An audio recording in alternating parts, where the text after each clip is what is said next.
உள்நாட்டிலிருந்து CAG அறிக்கை வந்தது. கம்மம்பேட் express வேல வந்து எப்படி அதானிக்கு அனுபவமே இல்லாத ஒரு நிறுவனத்தை ஒரு சர்டன் இயர்ஸு டன்னல் ஃபீல்டில் எக்ஸ்பீரியன்ஸ் இருந்தால் மட்டுமே பெற முடிந்த ஒரு டெண்டரை அந்த எக்ஸ்பீரியன்ஸே இல்லாமல் அதானி குழுமம் எப்படி பெற்றது என்று சிஏஜினுடைய அறிக்கை உள்நாட்டில் தானே வந்துச்சு.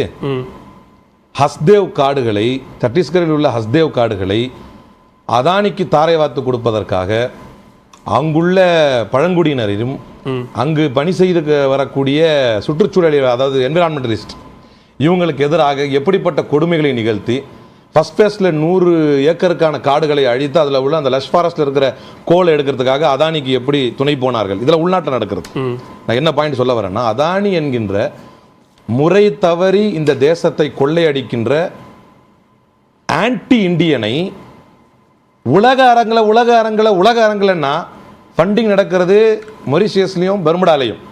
அப்போ வெளியே இருக்கிறவன் தான் பேசுவான். இது எப்படி திசை திருப்புறாங்கன்னா, சார் ஹிண்டன்பர்க் ஒரு அயோக்கிய பைய கம்பெனி சார், ஒரு தேச விரோத கம்பெனி சார். இப்போ கொஸ்டின் அது இல்லை சார், அவன் எழுப்பின கொஸ்டின்ல அவன் கொடுத்த ஆதாரத்தில் பொய் இருக்கா. சுப்ரீம் கோர்ட்ல செபி கிட்ட போய் சுப்ரீம் கோர்ட் சொன்னது என்ன, டிரான் அ பிளாங்க் அப்படின்னு சுப்ரீம் கோர்ட்ல சொல்றாங்க. இன்வெஸ்டிகேஷனை அதானியுடைய ஆஃப்ஷோர் ஷேர் ஹோல்டர்ஸ் உள்ள பண்ணுங்க. கொஸ்டின் அதுதான். நீங்க பண்ணாமையே இப்ப எங்க சுப்ரீம் கோர்ட் சொல்லிருச்சு, சும்மா சொல்லிருச்சு, எங்க புஷ்னு போயிருச்சு அப்படின்னா, இப்ப புஷ்னு போலன்றதுக்கு தான் ஆதாரம் கொண்டு வர்றான். இப்ப பிரச்சனை என்னன்னா, இந்த தேசத்தை முறை தவறி இந்த தேசத்தை சுரண்டக்கூடிய அயோக்கியர்களிடமிருந்து காப்பாற்றணும். அந்த அயோக்கியர்களுக்கு துணை போகக்கூடிய அரசு அதிகாரத்தில் இருப்பவர்களையும் அம்பலப்படுத்தணும். இப்ப அதான் பாயிண்ட். சுப்ரீம் கோர்ட்ல வந்த வாதம் என்ன, இந்த drawn a blank in its investigations into who funded Adani's offshore shareholders. இதான் பாயிண்ட் சுப்ரீம் கோர்ட்ல. ஆஃப்ஷோர் ஷேர் ஹோல்டர்ஸ் அதுல முக்கியமானது என்னது, மொரிஷியஸும் பெர்முடாவும். அப்ப அதுல வரும் பொழுது அகோரா பார்ட்னர்ஸ்ல ஏப்ரல் 2017 இருந்து மார்ச் 2022 நீங்கள் நியமிக்கப்படும் வரைக்கும் உங்களுடைய ஆஃப்ஷோர் ஷேர் ஹோல்டர் அதுல இருந்துச்சா இல்லையா? எங்களை அப்படி போடுறதுனால இப்படி சொல்றாங்க, இப்படி சொன்னதுனால அப்படி சொல்றாங்க. கொஸ்டின் ரொம்ப சிம்பிள். நீங்க பதில் தர வேண்டிய கேள்வி என்னன்னா, அகோரா பார்ட்னர்ஸ்ல ஏப்ரல் 20 நீங்க உள்ள வரும்பொழுது சார் சொன்னாங்கல்ல பாலச்சந்திர சார், நீங்க அதைத்தான் தெளிவுபடுத்தணும். இல்ல எனக்கு நானே அது ஆஃப்ஷோர் பார்ட்னருங்க, சுப்ரீம் கோர்ட்டை செபியை கூப்பிட்டு சொல்லும்போது அங்க வாய் திறந்தீங்களா சார்? நான் வந்து I am talking on statistics. Point சொல்றேன் என்னன்னா, இந்த புள்ளியை பேச வேண்டிய நீங்கள் அவனே தேச விரோதியா இருந்துட்டு போட்டோம், அதானியால ஒரு ஆள் மக்கள் பாதிக்கப்பட்டு, ஒருத்தன் திருடி, நல்ல ஒரே ஒரு உதாரணம் சொல்றேன் சார், திருடி ஒரு ஊருக்கு சோறு போட்டான், திருடனை காவல்துறை கைது பண்ணிருச்சு. கவலைப்படலாமா திருடனுக்கு உட்காந்து? ஐயோ ஊருக்கெல்லாம் சோறு போட்டானே திருடன், இப்படி அநியாயமா அரெஸ்ட் பண்ணிட்டாங்களே, கவலைப்படலாமா?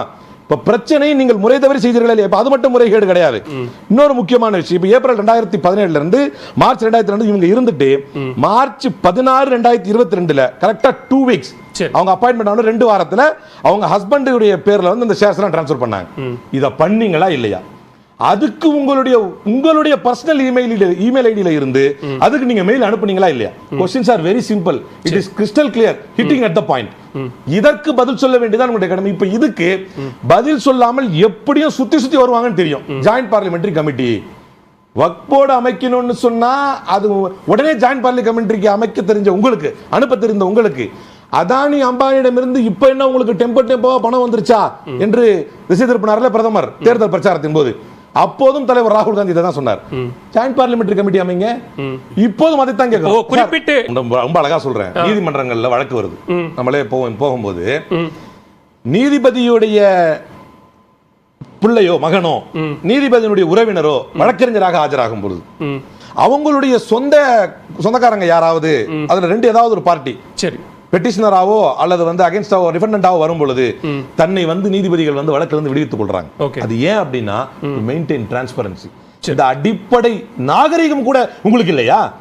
இந்த அடிப்படை ஜஸ்டிஸை விட்டுருங்க, நான் உங்கள்ட்ட நீதி எதிர்பார்க்க முடியாது. இந்த அடிப்படை நாகரிகம் கூட அந்த செபியுடைய தலைவருக்கு இல்லையா? முதற்கட்ட பார்வை பிசி என்பது எதுக்கு சொல்றோம்னா, எங்களுக்கு ஒரு மனக்கவலை இருக்கு சார். அட செபி மாதிரி இவ்வளவு பெரிய அமைப்பு, ஒரு திருடு நடந்துச்சு, அந்த திருட்டை விசாரிக்கிறதுக்கு ஒரு கிரைம் இன்ஸ்பெக்டர் வந்தாரு, என் மனசு அடிச்சுக்குது, அந்த கிரைம் இன்ஸ்பெக்டர் நேர்மையா தான் இருந்தாரு அப்படின்னு ஏன்னா உலகம் பார்க்கறது இல்ல அப்படின்னு நான் உலகத்துக்கு காட்டணும். ஒத்துக்கங்களேன். ஜாயிண்ட் பார்லிமெண்டரி கமிட்டி வச்சா உங்களுக்கு தீர்ப்பு தந்து குற்றவாளியா சொல்ல போறாங்க? செலக்டிவா எல்லா எம்பிஸும் அதுல உள்ள வர போறாங்க, எல்லாருமே அதை ஆய்வு பண்ண போறாங்க. அதை ஆய்வு பண்ணி உங்களுடைய கிளீன் சீட்டை கொடுத்துட்டு போங்களேன். இப்ப அது மட்டுமல்ல, இப்ப வெறும் இவர் அந்த இடத்துல டென்யூர்ல இருந்தாரு, அவருடைய ஷேர்ஸை மாத்தி விட்டாருங்கிறது இல்ல. மாதவி பூச் வந்து ஹோல் டைம் மெம்பரா செபில இருக்கும் பொழுது அவங்களுடைய ஹஸ்பண்ட் வந்து சீனியர் அட்வைசரா பிளாக் ஸ்டோன்ல, அதுவும் ஒரு ஷெல் கம்பெனி, பிளாக் ஸ்டோன்ல 2019 இருக்கிறார். அந்த பிளாக் ஸ்டோன் வந்து இவர் 2019 அங்க சீனியர் அட்வைசரா மாறுறார். இவர் வெறும் ப்ரொக்யூர்மெண்ட் ஆபீசரா இருந்தவர். சரி, சீனியர் ஃபண்ட் அட்வைசருக்கு எந்த தகுதியுமே இல்லாத இவரை உடனடியா வந்து சீனியர் ஃபண்ட் அட்வைசரா மாத்துறாங்க. இது எப்படி மாத்துறாங்க, ஏன் மாத்துறாங்க அப்படின்னா, பிளாக் ஸ்டோனுக்கு REITS ரைட்ஸ் எல்லாத்தையும் வாங்கி கொடுக்குறாங்க இவங்க. சரி, முறை தவறி முறைகேடாக தவால் பட்சி சீனியர் அட்வைசரா இருக்கும் பொழுது, இவங்க வைஃப் செபி அபிஷியலா இருக்கும் பொழுது, பிளாக் ஸ்டோனுக்கு வந்து mind space, nexus select trust இவங்க எல்லாம் வந்து ஸ்பான்சர் பண்றாங்க. எதனால ஸ்பான்சர் பண்றாங்க அப்படின்னா, இவங்க எல்லாம் யாரு?